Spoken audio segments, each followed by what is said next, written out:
Okay, so as you know, food deserts are locations where people have a really hard time accessing fresh produce, fresh fruits and vegetables, fresh food, right? And so more often those areas are characterized by having more corner markets, by having more fast food restaurants, but lack of grocery stores, or if you see those Walmart Fresh Express that offer, that sell particularly just groceries.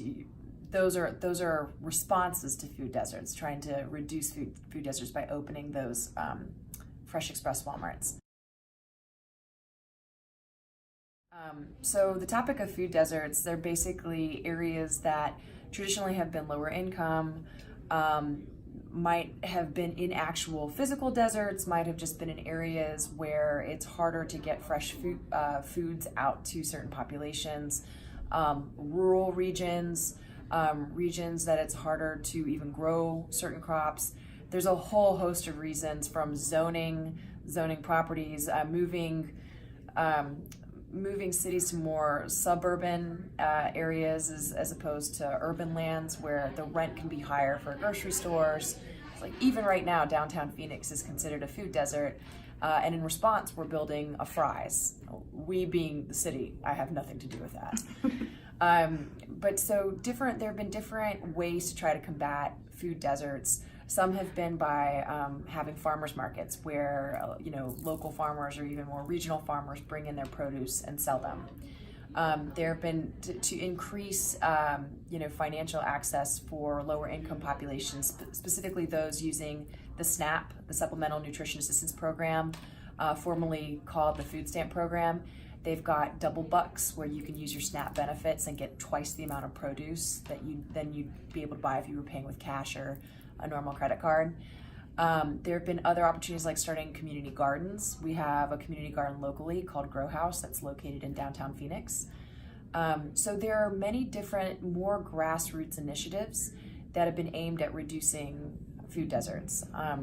On a larger level, creating, when under the Obama administration, one of Michelle Obama's pushes was really to try to help start locating food deserts and opening up specific small Walmart grocery stores that only focus on selling groceries alone, to really try to reduce. And then there have also been grocery stores which have tried to extend the amount of hours that they've been open in locations that, again, traditionally were considered food deserts. So there have been a lot of different initiatives. If you look at the map of the United States, and if you look at, the USDA and the FDA, you can see different maps of where food deserts are located. And it's just hard to try to convince businesses to move into these areas where you're not guaranteed a steady flow of business, and you're not guaranteed to make much more of a to have business in some of these areas as compared to other areas where there's more of a demand.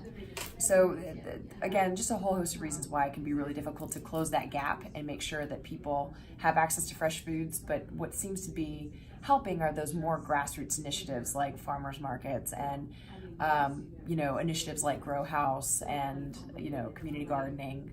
So that's been something that's, at least locally, has been helpful. As well as there's another initiative called I forgot the name of it, but I think it's actually called Fresh Express, but it's a bus.